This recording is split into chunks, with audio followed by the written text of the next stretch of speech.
பாருங்கள் sections chapter பாருங்கள், collision of elastic bodies. அதில் ஃபஸ்ட்டு செக்ஷன் 8.1 பாருங்கள். கொலிஷன் ஆஃப் எலாஸ்டிக் பாடின்றது எலாஸ்டிக் திங்ஸ் எடுத்துக்கோங்க, மேபி 1 or 2 more திங்ஸ் எடுத்துக்கோங்க. அது வந்து ஒரு சர்டன் ஹைட்லேருந்து நீங்கள் த்ரோ பண்ணுறீங்க, அது ரெண்டும் என்ன ஆகிறதுக்கு இருக்குது, மோதிக்கிறதுக்கு சான்சஸ் இருக்குது. அப்போ வரக்கூடிய ஆக்ஷன்ஸ் ஆஃப் மோஷன்ஸை பற்றி டீட்டெயிலாக படிக்கிறது தான் இந்த சாப்டர்ஸோட கான்செப்ட்ஸு. இதில் செக்ஷன்ஸ் 8.1 பாருங்கள், ஃபஸ்ட் லைனில் பாருங்கள். எ solid body has a definite shape. Obvious தான், ஒரு சாலிட் பாடி இருக்குன்னா கண்டிப்பாக அதனால் இருக்கும், ஒரு ஷேப்பில் தான் இருக்க போகுது. when a force is applied at any point of it tending to change its shape, in general all solids which we meet with in nature yield slightly and get more or less deformed near the point. இதுவரை என்ன சொல்கிறாங்கன்னா, ஆக்சுவலாக ஒரு solid பாடி இருக்குன்னு வச்சுங்களேன், அதில் ஒரு ஃபோர்ஸை நீங்கள் கொடுக்குறீங்கன்றப்ப அதோட நேச்சர் ஷேப்பில் இருந்து கண்டிப்பாக கொஞ்சமாவது அது டிஃபார்ம்டு ஆகும். அது எலாஸ்டிக்காக இருக்குன்னு வச்சுங்களேன், அது கீழே சொல்லியிருப்பாங்க. நெக்ஸ்ட்டு மேபி ஒரு பிளாஸ்டிக்னு எடுத்துக்கோங்க, பிளாஸ்டிக் கூட வச்சுக்கோங்களேன். அதில் ஒரு ஃபோர்ஸுன்றப்போ ஒரு கை வச்சு ஒரு ப்ரெஸ் பண்ணிங்கன்னா அது கண்டிப்பாக என்ன ஆகும், அதோட நேச்சர் ஆஃப் ஷேப்லேருந்து கொஞ்சம் அது டிஃபார்ம் ஆகும், கொஞ்சம் மாறும் அந்த ப்ரெஸ் பண்ணுற இடத்துல. இதே ஒரு ஸ்டீல் எடுத்துக்கோங்க, அந்த ஸ்டீலில் வந்து நீங்கள் தம்ப் வச்சு ப்ரெஸ் பண்ணுறீங்கன்னா அது எந்த ஷேப்பும் ஆகப்படுறதில்ல. நம்ம கொடுக்குறது அந்த இடத்துல தம்ப் ப்ரெஸ் ஒரு ஃபோர்ஸ் கொடுக்குறோம், இருந்தாலும் அது மாறது போகிறது கிடையாது. அப்போ அதோட நேச்சர் ஆஃப் அந்த திங்ஸ்லேருந்து அதோட ஷேப் மாறுறதுக்கு சான்சஸ் இருக்குது when we applied a force. அப்போ அந்த திங்ஸோட ஷேப் மாறுது பார்த்தீங்களா, அது எலாஸ்டிக்காக திங்ஸா இல்லை எலாஸ்டிக் திங்ஸா அப்படின்றத பற்றியெல்லாம் நம்ம படிப்போம். ஓகேங்களா, அதை தான் சொல்ல வராங்க. அப்போ கண்டிப்பாக ஒரு சாலிட் பாடியில் நீங்கள் ஒரு ஃபோர்ஸ் கொடுக்கும்போது கண்டிப்பாக அதோட ஷேப்ஸு மேபி கொஞ்சமாவது லைட்டாக மாறுறதுக்கு சான்சஸ் இருக்குது. ஓகே, நெக்ஸ்ட் லைன் பாருங்கள். Immediately internal force come into play tending to restore the body to its original form, and as soon as the disturbing force is removed the body regains its original shape. என்ன சொல்கிறாங்கன்னா, இமிடியேட்டாக the internal force come into play tending to restore the body to its original force. ஆக்சுவலாக இப்போ already சொன்னதான், ஒரு plastic மேலே நீங்கள் ஒரு ப்ரெஸ் பண்ணுறீங்கன்னு வச்சுங்களேன், ஒரு பிளாஸ்டிக் பால் எடுத்துக்கோங்க, அதில் ஹேண்ட் வச்சு நீங்கள் ஒரு ப்ரெஸ் பண்ணுறீங்க, ஒரு ஃபோர்ஸ் நம்ம கொடுக்குறோம், எக்ஸ்டர்னல் ஃபோர்ஸ். ஆனால் அதை நீங்கள் ஜஸ்ட் அந்த ஹேண்டை ரிமூவ் பண்ணும்போது என்ன ஆகும்னா, அதுக்குள்ளே இருக்கிற இன்டர்னல் ஃபோர்ஸ் வந்து அந்த திரும்பவும் அந்த பிளாஸ்டிக் பால் என்ன ஆயிரும், சேமாக அகைன் ஸ்பியர் ஷேப்புக்கு கொண்டு வந்துடும், ஒரிஜினல் ஷேப்புக்கு கொண்டு வந்துடும். ஓகேங்களா, அதை பற்றி தான் இங்கே சொல்லியிருக்காங்க பாருங்கள். Immediately the internal force come in to play tending to restore the body to its original form. அப்போ எக்ஸ்டர்னல் ஃபோர்ஸ் நம்ம கொடுக்கும்போது இன்டர்னல் ஃபோர்ஸ் உள்ளேருந்து என்ன செய்யும், அந்த பாடியை வந்து என்ன செய்யும், ஒரிஜினல் ஃபார்மேஷனுக்கு திரும்ப அசம்பிள் பண்ண ஆரம்பிச்சிடும். Okay, and as soon as disturbing the force is removed. ஆக்சுவலாக நம்ம கொடுக்குற அந்த ஃபோர்ஸை ரிமூவ் ஆகும்போது இன்டர்னல் ஃபோர்ஸ் வந்து ஆக்ட் ஆகி ஒரிஜினல் ஷேப் கொடுத்துரும். the body regains its original ஷேப்புக்கு வந்துடும். ஓகே, இப்போ இதுவரை முடிச்சாச்சு. நெக்ஸ்ட் லைனில் பாருங்கள். the internal force which acts when a body tends to recover its original shape after a deformation or compression is called the force of restitution. என்ன சொல்கிறாங்கன்னா, நம்ம ஒரு இன்டர்னல் ஃபோர்ஸ் வந்து உள்ளேருந்து ஆக்ட் ஆகி when a body tends to recover its original ஷேப்க்கு அது மாறுதில்ல, internal ஃபோர்ஸ்னால அந்த object வந்து ஒரிஜினல் ஷேப்புக்கு வரும்போது after a deformation or compression is called the force of ரெஸ்டியூஷன்றாங்க. ஆக்சுவலாக நம்ம ஒரு பிளாஸ்டிக் மேலே, நான் ஆக்சுவலாக பிளாஸ்டிக்னே சொல்கிறது, இங்கே எலாஸ்டிசிட்டி பற்றி தான் நம்ம அதிகமாக படிக்க போகிறோம், அதனால் சொல்கிறேன். ஒரு ஆப்ஜெக்ட் மேலே நம்ம ஒரு ப்ரெஸ் கொடுக்கும்போது அந்த நம்ம கொடுக்குறத வந்து ரிமூவ் பண்ணிட்டோம்னா இன்டர்னல் ஃபோர்ஸ்லேருந்து அது ஒரிஜினல் ஷேப்புக்கு மாறும். அந்த மாதிரியான ஆக்ஷனை தான் இங்கே என்ன சொல்கிறாங்க, compression is called the force of ரெஸ்டியூஷன்றாங்க. ஓகேங்களா, நெக்ஸ்ட் பாருங்கள். Also the property which causes a solid body to recover its shape is called elasticity. Already சொன்னது தான். ஆக்சுவலாக ஒரு சாலிட் ஆப்ஜெக்ட் மேலே ஒரு நாம் வந்து ஒரு ஃபோர்ஸ் கொடுத்து அது திரும்ப இன்டர்னல் ஃபோர்ஸ் மூலமாக ஒரிஜினல் ஷேப்புக்கு வந்துருச்சுன்னா அதுக்கு பேர் என்னவா, எலாஸ்டிசிட்டின்றாங்க. ஓகே, நெக்ஸ்ட்டில் பாருங்கள். If a body does not tend to recover its shape, it will be cause no force of restitution and such a body is said to be inelastic அப்படின்றாங்க. இதுக்கு என்ன மீனிங்னா, ஆக்சுவலாக இப்போ ஒரு ராடு இருக்குன்னு வச்சுங்களேன், அது வந்து ஒரு இன்னொரு ராடுலையோ இல்லை ஒரு பெரிய சுத்தியாலோ அதை நம்ம கட் பண்ணுறோம்னா அப்போ கட் பண்ணும்போது அந்த ஃபோர்ஸ் வந்து என்னாகும், அந்த ராடு மேலே பட்டு அது கண்டிப்பாக ப்ரோக் ஆகிற சான்சஸ் இருக்குது. அட்லீஸ்ட் ஒரு கொஞ்சம் கட்டாவது பண்ணும் அந்த பாடியில். அப்போ அது திரும்ப அந்த இன்டர்னல் ஃபோர்ஸ்லாம் வந்து அது ரியாக்ட் பண்ண போகிறதில்ல, அது திரும்ப ஒரிஜினல் ஷேப்புக்கு வர போகிறதில்ல. இதே ஒரு பலூன் எடுத்துக்கோங்க, அந்த பலூனை வந்து நம்ம ஒரு டியூப் ஷேப்பில் நீங்கள் காற்று ஊதி அதை ஒரு முறுக்கி நீங்கள் ஒரு வளைக்கிறீங்கன்னு வச்சுக்கோங்களேன், ஒரு ஃபோர்ஸ் கொடுத்து திரும்ப விட்டு பாருங்கள், அது திரும்ப என்ன ஆகும், அதே டியூப் ஷேப்புக்கும் வர ஆரம்பிச்சிடும். அந்த மாதிரி இதை வந்து எலாஸ்டிசிட்டின்னு சொல்லிடலாம். இந்த மாதிரி ராடு கொஞ்சம் ரொம்ப ராவான மெட்டீரியல்ஸ் இருக்குது, அந்த மாதிரி ஆப்ஜெக்ட்ஸில் கொடுக்குற அந்த ஷேப் வந்து ஃபோர்ஸ் கொடுக்கும் போது ஷேப் மாறுறதுக்கு சான்சஸ் இருக்குது. அது வந்து திரும்ப ரெக்கவர் ஆகி ஒரிஜினல் ஷேப்புக்கு வர போகிறதில்ல. அந்த மாதிரி இதை என்னன்னு சொல்லிடலாம், எலாஸ்டிக்னு சொல்லிடலாம். ஓகேங்களா? நெக்ஸ்ட்டு பாருங்கள். Suppose a ball is dropped from any height h upon a hard floor. It strikes the floor with a velocity u is equal to root of 2gh and makes an impact. Soon it rebounds and moves vertically upwards with a velocity small v. என்ன சொல்கிறாங்கன்னா, ஒரு certain ஹைட்லேருந்து ஒரு floor இருந்துச்சிங்களேன், ஒரு 3 மாடி இருந்துச்சிங்களேன், 3 மாடி கூட வேண்டாம், ஒரு ஃபஸ்ட் ஃப்ளோர் வரை எடுத்துக்கோங்க. ஃபஸ்ட் ஃப்ளோரில் நின்றுட்டு ஒரு பாலை வந்து நீங்கள் கீழே ட்ராப் பண்ணுறீங்கன்னு வச்சுங்களேன், அந்த ஃபஸ்ட் ஃப்ளோர் வரை இருக்கக்கூடிய ஹைட்டை ஹைட்னு வச்சுக்கோங்க. அந்த ட்ராப் பண்ணும்போது அந்த பால் என்னாகும், கிரவுண்டை ரீச் பண்ணும்போது அப்போ இருக்கக்கூடிய அந்த வெலாசிட்டி யூசி கோட் எப்படி மெஷர் பண்ணுறாங்க, ஸ்கொயர் ரூட் ஆஃப் 2 × GH. ஜின்றது அசலரேஷன் டியூ டு கிராவிட்டின்னு உங்களுக்கு தெரியும். அண்ட் மேக்ஸ் அண்ட் இம்பேக்ட்ன்றது அது என்ன செய்யும், அந்த தரையை அந்த ஃப்ளோரை கிரவுண்ட் ஃப்ளோரை கண்டிப்பாக என்ன ஆயிரும், அதை ரீச் பண்ணிடும். அதை தான் அந்த இம்பேக்ட்னு சொல்கிறாங்க. ஓகே, இப்போ ஒரு பால் எடுத்து நீங்கள் ஃபஸ்ட் ஃப்ளோர்லேருந்து கிரவுண்டில் ரீச் பண்ணிட்டீங்கன்னு வச்சுங்களேன், கண்டிப்பாக என்ன ஆகும், அந்த பால் வந்து கிரவுண்டில் டச் பண்ணி திரும்ப நம்ம த்ரோ பண்ண அதே டைரெக்ஷன்ஸில் என்னாகும், மூவ் ஆகி மேலே ஃப்ளோர் நோக்கி திரும்ப ரிட்டர்ன் வரும்ல. ஓகே, அதுதான் ரீபவுன்ஸ்ன்னு சொல்கிறாங்க. அங்கே பாருங்கள். Soon it rebounds and moves vertically upwards with a velocity v. ஆக்சுவலாக நம்ம வந்து ஃபஸ்ட் ஃப்ளோர்லேருந்து பாலை கிரவுண்டில் நோக்கி போடுமா, அப்போ இருக்கக்கூடிய வெலாசிட்டி என்னது u. அதே அந்த பால் வந்து கிரவுண்டை அந்த டச் பண்ணிவிட்டு அந்த இம்பேக்ட்டுக்கு அப்புறம் ரிஃப்ளெக்ட் ஆகி வருதுங்க, ரீபவுன்ஸ் ஆகுதுல்ல, அப்போ திரும்ப வரக்கூடிய அந்த வெர்டிக்கலில் வரக்கூடிய அந்த வெலாசிட்டி வந்து ஸ்மால் வின்னு வச்சுருக்காங்க.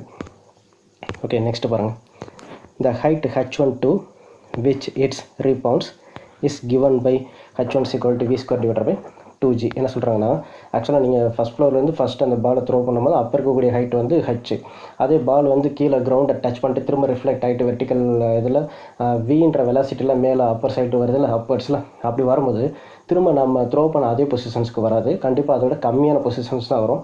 அப்போ அது வரையும் இருக்கக்கூடிய ஹைட் இருக்குது பார்த்தீங்களா, அந்த ஹைட்டை வந்து h1 எடுத்துக்கோங்கன்றாங்க. அந்த h1 எப்படி மெஷர் பண்ணுறாங்க, v square divided by 2g. ஓகேங்களா? என்ன சொல்கிறாங்க புரிஞ்சுங்களா? ஆக்சுவலாக நம்ம ஃபஸ்ட்டு பாலை வந்து த்ரோ பண்ணுறோம் ஃபஸ்ட் ஃப்ளோர்லேருந்து, அப்போ இருக்கக்கூடிய ஹைட்டு h. அதே அந்த பால் வந்து தரையை டச் பண்ணிவிட்டு திரும்ப ரிஃப்ளெக்ஷனில் அப்வர்ட்ஸில் வரும்போது கண்டிப்பாக ஃபஸ்ட் ஃப்ளோர் வரை ரீச் ஆகுது, maybe nearest to first floor வரை வர சான்சஸ் இருக்குது. அப்போ இருக்கக்கூடிய அந்த ஹைட்டை h1 எடுத்துக்கோங்க. ஆப்வியஸாக தெரியும் h1 கண்டிப்பாக h விட சின்னதாக தான் இருக்க போகுது, அதுதான் சொல்லியிருப்பாங்க. நெக்ஸ்ட் லைனில் பாருங்களேன். That is v is equal to root 2gh1. Generally we find that h1 less than h. So velocity small v less than u. நம்ம ஆரம்பத்தில் கொடுக்குற வெலாசிட்டியோட ரிஃப்ளெக்ஷனில் ரீபவுன்ஸில் வரக்கூடிய அந்த வெலாசிட்டி கம்மியாக தான் இருக்க போகுது. நெக்ஸ்ட் பாருங்கள். As soon as the ball strikes the floor, the impulsive action of the floor rapidly stops the downward velocity of the ball and at the same time causes temporarily compressions near the point of contact. என்ன சொல்கிறாங்கன்னா, ஆக்சுவலாக பாலை வந்து நீங்கள் throw பண்ணுறீங்க, அது வந்து கீழே டச் ஆகிட்டு என்னாகும், திரும்ப வந்து ஒரு வெர்டிக்கல் அப்வர்ட்ஸ் வரும், திரும்ப என்ன செய்யும், கிரவுண்ட் நோக்கி திரும்ப ரிஃப்ளெக்ட் ஆகிட்டு ஒரு சர்டன் ஸ்டேஜுக்கு அப்புறம் ரீபவுன்ஸ் ஆகாமல் அது ஸ்டாப் ஆகிடும். ஓகேங்களா? அது என்ன சொல்கிறாங்க, அந்த compressions nears to the point of கான்டாக்ட்ன்றாங்க. தட் மீனிங் இஸ் அந்த பால் வந்து என்னாரும் அந்த அந்த கிரவுண்டை வந்து டச் பண்ணிவிட்டு அப்படியே ஸ்டாப் ஆகிடும் அப்படின்றாங்க. ஓகே, நெக்ஸ்ட்டு பாருங்கள். அதுதான் ரேபிட் ஸ்பீடில் அது நேரம் கண்டிப்பாக நேரம் திரும்ப போயிட்டு அது திரும்ப கிரவுண்ட் ஃப்ளோர்லேயே டச் ஆகிடும். ஒரு பாலை த்ரோ பண்ணிங்கன்னா நேரம் திரும்ப வந்து அந்த கிரவுண்டில் வந்து ஸ்டாப் ஆகி நிற்க போகுது, அதை தான் சொல்லியிருக்காங்க. Due to the elastic property of the solid, the ball tends to regain its original form quickly. Okay, என்ன சொல்கிறாங்கன்னா, இப்போ நீங்கள் ஒரு எலாஸ்டிக் பால்னு வச்சுக்கோங்களேன். எலாஸ்டிக் பால் எடுத்து நீங்கள் மேலே ஒரு ஒரு ஃபர்ஸ்ட் ஃப்ளோர்லேருந்து கீழே போடுறீங்க. அப்போ அந்த எலாஸ்டிக் பால் என்ன ஆகும், கண்டிப்பாக அந்த கிரவுண்டை டச் பண்ணும்போது அதோட ஷேப்பில் கொஞ்சம் மைனூட் லெவலில் கண்டிப்பாக மாறும். ஏன்னா கிரவுண்டில் வந்து டச் ஆகுதுல எலாஸ்டிக் பாலில். ஓகே, ஆனால் அதுக்கப்புறம் என்ன ஆகும், அது வந்து அந்த கிரவுண்டில் டச் ஆகிட்டு ஒரு சர்டன் ஸ்டேஜுக்கு அப்புறம் ஸ்டாப் ஆகி கீழே தரையில் உருள ஆரம்பிச்சிடும் அந்த பால். அப்போ திரும்ப அது நேரம் ரீஃபார்மேஷனில் அந்த எலாஸ்டிக் நேரம் அதோட ஒரிஜினல் ஃபார்மை கொடுத்துரும் அப்படின்றாங்க. ஓகே, நெக்ஸ்ட்டு பாருங்கள். It passes the floor and receives an equal and opposite impulsive reaction from it, and with a new upward velocity it rebounds. என்ன சொல்கிறாங்கன்னா, அது சம்டைம்ஸ் இந்த எலாஸ்டிக் பால்ஸில் என்ன ஆகும்னா, நம்ம ஃபஸ்ட் ஃப்ளோர்லேருந்து த்ரோ பண்ணுறோம்னு வச்சுக்கோங்க கிரவுண்டில். திரும்ப அது வந்து கிரவுண்டில் அதை டச் பண்ணிட்டு அப்வர்ட்ஸில் மேபி அதே சேம் வெலாசிட்டிலேயே உங்களுக்கு ஆப்போசிட்டில் அப்வர்ட்ஸில் நம்ம மேலேருந்து ஃபஸ்ட் ஃப்ளோர்லேருந்து போடுறோம்னா அது டுவர்ட்ஸ் டவுன்வர்ட்ஸில் அந்த டைரெக்ஷன்ஸு போகும். வெலாசிட்டியில் அந்த motion of that ball touching at that ground floor it's டவுன்வர்ட்ஸில் இருக்கும். ஓகேங்களா, அதே இது ஆப்போசிட்டில் அந்த பால் என்னாகும், கிரவுண்டில் டச் பண்ணால் ஆப்போசிட்டில் அப்வர்ட்ஸில் வரும். ஓகே, ரெண்டு இடத்துல என்னவாக இருக்கும்னா உங்களுக்கு அந்த வெலாசிட்டி வந்து மேபி ஈக்குவலாக இருக்கக்கூட சான்சஸ் இருக்குது when ever that ball is எலாஸ்டிக்காக இருக்கும்போது. அதுதான் இங்கே சொல்லியிருக்காங்க. ஓகே, நெக்ஸ்ட்டு பாருங்கள். New bodies made of various materials are elastic in different degrees. ஆக்சுவலாக ஒவ்வொரு என்ன சொல்ல வராங்கன்னா, கவனிங்க, திரும்ப சொல்கிறேன். Now bodies made of various materials are elastic in different degrees. Already உங்களுக்கு தெரியும். ஆக்சுவலாக டியூப் ஷேப்பில் இருக்கக்கூடிய ஒரு பலூன் ஆகட்டும், இல்லை ஒரு பிளாஸ்டிக் பால் ஆகட்டும், அதோட எலாஸ்டிக் வந்து ஒவ்வொரு டிகிரியில் தான் அது இருக்கும். கண்டிப்பாக எல்லாமே சேம் டிகிரியில் இருக்க முடியாது. ஓகேங்களா, எலாஸ்டிக்கை பொறுத்து நம்ம இப்போ ஈவன் ஒரு ஸ்கேல் கூட எடுத்துக்கோங்களேன், அது எந்த அளவுக்கு பெண்ட் ஆகும். ரொம்ப பிளாஸ்டிக் ஸ்கேல் எடுத்து நீங்கள் பெண்ட் பண்ணிங்கன்னா அது எலாஸ்டிக் தான், ஆனால் at the same time over force கொடுத்து அது உடையிறதுக்கு சான்சஸ் இருக்குது. அதே இது ஒரு பலூனில் வந்து நீங்கள் காற்று ஊதி அது ஒரு டியூப் ஷேப்பில் வச்சுட்டு அதே ஸ்கேல் ஷேப்பில் கூட வச்சுக்கோங்களேன், அதை நீங்கள் எந்த ஆங்கிளில் வேணால் பெண்ட் பண்ணலாம். டிகிரிஸ் சேஞ்ச் ஆகுது பார்த்தீங்களா இந்த இடத்துல. ஆனால் அந்த பலூன் வந்து மேபி அதுவும் உடையிறதுக்கு சான்சஸ் இருக்குது, வெடிக்கிறதுக்கு சான்சஸ் இருக்குது. அதே நேரத்தில் உடையாமல் இருக்க போகிறதுக்கும் சான்சஸ் இருக்குது. ஆனால் அந்த ஸ்கேலுக்கு உள்ள எலாஸ்டிக்கும் அந்த டியூப், அந்த பலூன் டியூப் இருக்குங்களா, அதுக்குள்ள எலாஸ்டிக்ஸுக்கும் டிஃப்ரென்ஸ் இருக்குது. ஓகே, நெக்ஸ்ட்டு பாருங்கள். If balls of different materials like iron, glass, lead etcetera are என்ன சொல்கிறாங்க, if balls of different materials drop from the same height upon a floor or if the same ball is dropped upon floors of different constitution like wooden floor, marbles etc. என்ன சொல்கிறாங்கன்னா, இப்போ நீங்கள் different type of materials பால்ஸ்லேயே different type of materials எடுத்துக்கோங்க. ஒரு பால் வந்து பிளாஸ்டிக்கில் இருக்குது, இன்னொரு பால் வந்து அயனில் இருக்குது, இன்னொரு பால்ன்றது கிளாஸு, இன்னொரு பால்ன்றது லீடில் இருக்குன்றாங்க. ஆக்சுவலாக மேபி இந்த ஷேப்பில் பால் இருக்குமானு தெரியாது, இருக்கும். இரும்பு குண்டுன்னு சொல்லியிருப்போம், கண்ணாடி பால்னு கூட சொல்லியிருப்போம், ஈயத்தில் கூட பால் ஷேப்ஸ் இருக்குதுன்னு வச்சுக்கோங்களேன். இப்போ இதெல்லாம் எடுத்துக்கிட்டு ஒரு இது ஃபஸ்ட் ஃப்ளோர் வந்து அகைன் நீங்கள் அந்த பால்ஸ் எல்லாம் கீழே த்ரோ பண்ணுங்கள். இப்போ கீழே வந்து தரையில் தான் நம்ம த்ரோ பண்ணணும்னு அவசியம் இல்லை. மேபி அந்த கிரவுண்ட் என்னவாக இருக்கலாம், என்ன ஷேப்பில் இருக்கலாம்னா, இங்கே பாருங்களேன், அந்த கிரவுண்ட் வந்து வுட்டன் ஃப்ளோர், மார்பிள் எக்ஸட்ரா இந்த மாதிரி ஷேப்ஸில் இருக்கலாம். அப்போ இந்த பால்ஸ் எல்லாம் வந்து இந்த வுட்டன்லேயோ இல்லை ஃப்ளோர்லேயோ இந்த மார்பிள்ஸ்லேயோ நீங்கள் அதை த்ரோ பண்ணும்போது, ஒரு ஃபஸ்ட் ஃப்ளோர்லேருந்து த்ரோ பண்ணும்போது அது கீழே டச் ஆகிட்டு அது ரீபவுன்ஸ் ஆகுதுல, அந்த ஹைட் இருக்குது பாருங்கள், கண்டிப்பாக எல்லாமே சேமாக இருக்காது. ஏன்னா ஆப்ஜெக்ட்ஸும் டிஃப்ரெண்ட் ஆப்ஜெக்ட்ஸாக இருக்குது பால் ஷேப்லேயே. ஒரு இது வந்து அயனாகவும், ஒரு இது கிளாஸும், ஒரு இது லீடுன்றாங்க. அட் த சேம் டைம் அந்த கிரவுண்ட் என்னவாக இருக்குது, ஒரு இது வுட்டனாக இருக்குது, ஒரு இது ஃப்ளோராக இருக்குது, ஒரு இது மார்பிளாக இருக்குது. இந்த மாதிரிலாம் இருக்கும்போது கண்டிப்பாக அதோட ரீபவுன்ஸோட ஹைட் வந்து சேமாக இருக்கணும்னு அவசியம் இல்லை, என்னவாக இருக்கும், டிஃப்ரெண்ட்டாக தான் இருக்கும் அப்படின்றாங்க. பாருங்கள், it will be found that height to which they rebound after the striking the floor will be different. Okay, next பாருங்க. In all these cases the velocity of ball reaching the floor is the same as it is dropped from the same height, but the velocity of ball after impact is not same in each case, as the height to which it rebounds is different. என்ன சொல்கிறாங்கன்னா, இப்போ same பால்னு எடுத்துக்கோங்க, அது maybe என்னவாக இருக்கலாம், உங்களுக்கு same ஹைட்டில் என்ன சொல்கிறாங்கன்னா, நீங்கள் கவனிங்க, இப்போ என்ன சொல்ல வராங்கன்னா, நீங்கள் ஒரு ஆப்ஜெக்ட்ஸாக பால்னு எடுத்துக்கோங்களேன். அந்த பால்னால் வந்து சேம் பால் கூட எடுத்துக்கோங்க. சேம் பால் எடுத்து நீங்கள் வந்து ஒரு சேம் ஹைட்டில் ஃபஸ்ட் ஃப்ளோர் வந்து தான் எல்லா பாலையும் நம்ம என்ன செய்ய போகிறோம், கீழே கிரவுண்டில் ட்ராப் பண்ண போகிறோம். ஆனால் கீழே இருக்கக்கூடிய அந்த கிரவுண்ட் இருக்குது பார்த்தீங்களா, ஒரு இது வந்து உட்டனாகவும், ஒரு இது வந்து மார்பிளாகவும், ஒரு இது வந்து நிறையா ஒரு மண் தரையை கூட வச்சுக்கோங்களேன், அந்த மாதிரி இருக்குன்னு வச்சுக்கோங்களேன். அப்போ அது வந்து ரீபவுன்ஸ் ஆகக்கூடிய அந்த ஹைட் வந்து கண்டிப்பாக சேமாக இருக்குது. ஆக்சுவலாக நம்ம ட்ரா பண்ண அந்த பொசிஷன்ஸோட ஹைட் வந்து சேம். ஏன்னா ஃபஸ்ட் ஃப்ளோர்லேருந்து தான் எல்லா பாலையும் நம்ம ட்ரா பண்ணுறோம், த்ரோ பண்ணுறோம். ஆனால் கீழே இருந்து ரிஃப்ளெக்ட் ஆகி ரீபவுன்ஸ் ஆகுதுல்ல, அந்த ஹைட் எல்லாமே ஒவ்வொன்றுக்கும் இடத்த பொறுத்து அது மாறிட்டே தான் இருக்கும்.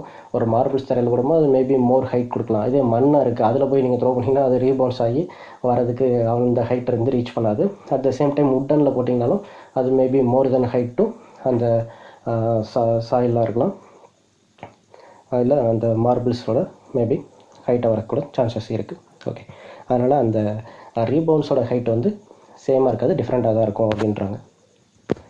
நெக்ஸ்ட் பாருங்கள். Thus, due to elastic property of solid bodies, a change in the velocity takes place which they strike each other. என்ன சொல்கிறாங்கன்னா, ஆக்சுவலாக ஒரு அதான் பால் எடுத்துக்கோங்க. அந்த பால் வந்து கிரவுண்ட்லேயோ இல்லை ஒரு மார்பிள்ஸ்லேயோ இல்லை ஒரு உட்டன்லேயோ அதில் வந்து நீங்கள் த்ரோ பண்ணும்போது அது திரும்ப ரிஃப்ளெக்ட் ஆகி இந்த ஹைட் வருதில்ல, அந்த ஹைட் எப்படி டிஃப்ரெண்ட்டாக இருக்கோ அதே மாதிரி தான் அதோட வெலாசிட்டி என்னவாக இருக்கும், இடத்த பொறுத்து அது மாறிட்டே இருக்கும். ஓகேங்களா, அதுதான் சொல்கிறாங்க. வெலாசிட்டி டேக்ஸ் என்ன சொல்கிறாங்க, change in velocity takes the place when they are strike each other. Next paragraph பாருங்கள்.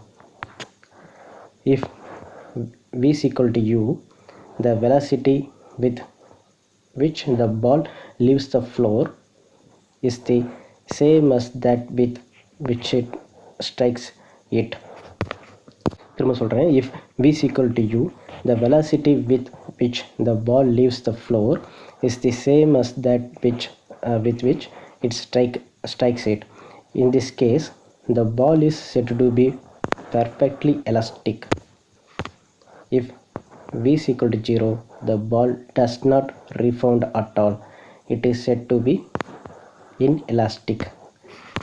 More generally, when a body completely regains its shape after a collision is said to be perfectly elastic. If it does not come to its original shape, it is said to be perfectly inelastic. These two cases of bodies are only ideals. என்ன சொல்கிறாங்கன்னா, ஆக்சுவலாக அதான் சொல்கிறாங்களே, இப்போ ஒரு rubber பால் எடுத்துக்கோங்க, இல்லை ஒரு பவுன்ஸாக கூட பெரிய ஒரு பால் எடுத்துக்கோங்க. அதை வந்து ஃபஸ்ட் ஃப்ளோர்லேருந்து நீங்கள் கீழே த்ரோ பண்ணுறீங்க. அது திரும்ப என்ன ஆகுதுன்னா, அது கிரவுண்டில் டச் ஆகிட்டு திரும்ப அதே return same velocities with same ஹைட்டில் அகைன் நம்ம ஃபஸ்ட் ஃப்ளோர்லேருந்து த்ரோ பண்ணுமே, அதே மாதிரி நமக்கு கைக்கே வருதுன்னு வச்சுங்களேன். ஈவன் நீங்கள் வந்து ஒரு செவத்தில் ஒரு பால் விட்டு எறிகிறீங்கன்னா அது திரும்ப என்ன செய்யணும், நம்ம கைக்கு வர சான்சஸ் இருக்குங்களா, அதே மாதிரி கிரவுண்டில் விட்டு எறிகிறீங்க திரும்ப அதே அப்வர்ட்ஸில் அந்த இப்போ என்ன டவுன்வர்ட்ஸில் நம்ம என்ன வெலாசிட்டி போதோ, என்ன ஹைட்லேருந்து நம்ம பாலை த்ரோ பண்ணுறோமோ அதே இதில் ஆப்போசிட்டில் அப்வர்ட்ஸ் நோக்கி அந்த பால் சேம் ஹைட்டுக்கு வந்து ரீச் ஆயிடுச்சுன்னா அந்த இதை தான் நம்ம என்ன சொல்கிறாங்க, எலாஸ்டிக்ன்றாங்க. அது என்ன மாதிரி எலாஸ்டிக், பெர்ஃபெக்ட்லி எலாஸ்டிக் அப்படின்னு சொல்கிறாங்க. ஓகேங்களா, இதே வந்து நீங்கள் அந்த பால் எடுத்து ஒரு மண்ணில் போகிறீங்க, அது கண்டிப்பாக என்ன ஆகும், கண்டிப்பாக பவுன்ஸ் ஆகாது. அப்போ என்னவாக இருக்கும், ரிட்டன் அந்த உங்களுக்கு ரீபவுன்ஸ் ஆகக்கூடிய அந்த வெலாசிட்டி v இருக்குல்ல, அதெல்லாம் இருக்கும், 0 இருக்க சான்சஸ் இருக்குது. ஓகேங்களா, அதாவது திரும்ப கொடுத்த வெலாசிட்டி u, பவுன்ஸ் ஆகி வரக்கூடிய வெலாசிட்டி v, ரெண்டுமே ஈக்குவலாக இருக்குன்னா உங்களுக்கு பெர்ஃபெக்ட்லி எலாஸ்டிக் கிடைக்கும். அதே இது ரிட்டன் ரீபவுன்ஸில் வரும்போது உங்களுக்கு 0 இருக்குது, ரீபவுன்ஸே ஆகலை. பாருங்கள், the ball does not rebounds at all is said to be inelastic. அது வந்து எலாஸ்டிக்கே கிடையாது, உங்களுக்கு திரும்ப ரிகெயின் ஆகாதுன்றாங்க. More generally, when a body completely regains its shape after a collision is said to be perfectly elastic. Even ஒரு plastic பால் எடுத்துக்கோங்க, அதில் ஒரு already சொன்னதான் ஒரு ஃபோர்ஸை வந்து நம்ம கை வச்சு அமுக்குறோம், திரும்ப அது என்ன ஆகும், ரெக்கவர் ஆகி உங்களுக்கு ஒரிஜினல் ஷேப்க்கு வர சான்சஸ் இருக்குது. ஒரு பலூன் கூட எடுத்துக்கோங்களேன், ஒரு பலூன் நல்லா காற்று ஊற்றிட்டு அதை கை வச்சு கொஞ்சம் ப்ரெஸ் பண்ணி எடுக்கிறோம்னா திரும்ப அது என்ன ஆகும், எந்த ஷேப்பில் இருந்ததோ அதே ஷேப்க்கு வந்துடும். அதுக்கு பிறகு தான் பெர்ஃபெக்ட்லி எலாஸ்டிக்னு அர்த்தம். ஆனால் ஒரு ராடோ இல்லை ஒரு ஊக்கோ ஒரு பின்னோ எடுத்து வச்சுக்கோங்க, அது வந்து நம்ம ஒரு ஃபோர்ஸ் கொடுத்து பெண்ட் பண்ணுறோம்னு வச்சுங்களேன், கண்டிப்பாக என்ன ஆகும், அது வந்து திரும்ப ரீகெயின் ஆகிட்டு ஒரிஜினல் ஷேப்க்கு வராது, நம்ம பெண்ட் பண்ணிட்டோம்ல. ஸோ நெக்ஸ்ட் பாருங்கள், it does not comes to its original shape. அந்த மாதிரி இதுக்கு பேர் என்னது, பெர்ஃபெக்ட்லி இன்எலாஸ்டிக். அதெல்லாம் எலாஸ்டிக் கிடையாது, inelastic. So the two cases of bodies are only ideals. Next section 8.2 பாருங்கள், டெஃபினிஷன்ஸ் பாருங்கள். Impinge directly, impinge obliquely. First impinge directly என்னென்னு பாருங்கள். Two bodies are said to be impinged directly when the direction of motion of each before impact is along the common normal at the point where they touch. என்ன சொல்கிறாங்கன்னா, இப்போ ஒரு பாலை இந்த பொசிஷன்ஸ்லேருந்து கீழே pull down பண்ணுறீங்கன்னு வச்சுக்கோங்களேன், கீழே நம்ம த்ரோ பண்ணுறோம். அப்புறம் இன்னொரு பாலை இந்த பொசிஷன்ஸில் இருந்து நம்ம ட்ரா பண்ணுறோம். ஓகே, அதே சேம் லைன்லேயே. ஓகே, அதனால தான் இங்கே என்ன சொல்கிறாங்கன்னா, இது ground when the directions of motion of each before impact is along the common normal at the point where they touch.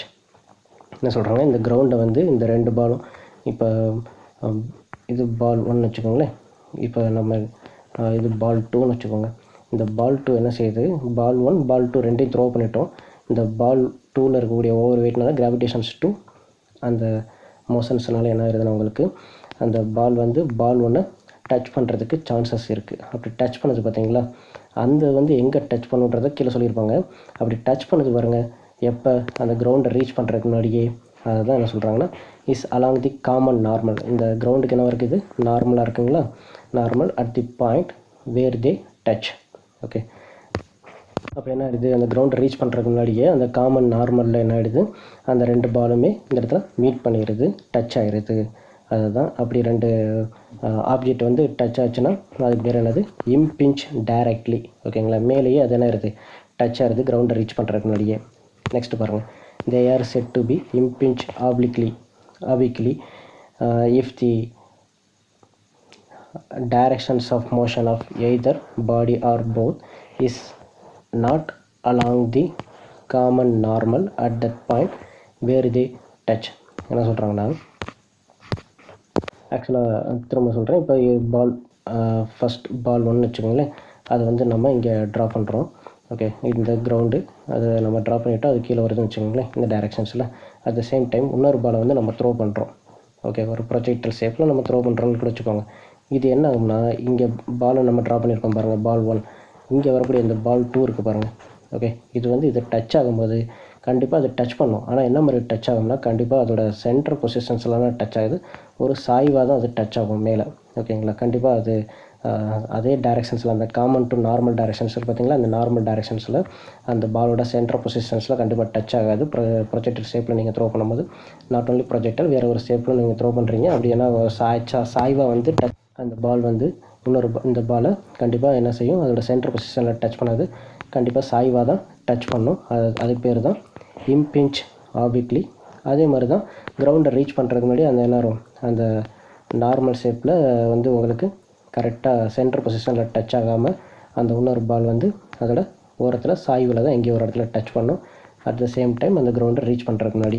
ஓகேங்களா, நெக்ஸ்ட்டு பாருங்கள், the common normal at the point of contact is called the line of impact. ஆக்சுவலாக அந்த இம்பிஞ்ச் directly இருக்குல்ல, அந்த கேசஸில் அந்த balls ரெண்டுமே என்னாகும், common நார்மலில் தான் உங்களுக்கு அந்த பாடிஸ் ரெண்டுமே, அந்த ஆப்ஜெக்ட்ஸ் ரெண்டுமே உங்களுக்கு டச் ஆகுன்னு சொல்லிட்டாங்க. இந்த common normal at the point of contact is called. ஓகேங்களா, அந்த பாயிண்ட் ஆஃப் கான்டாக்டில் அந்த காமன் நார்மலுக்கு என்ன பேருனா, லைன் ஆஃப் இம்பேக்ட்.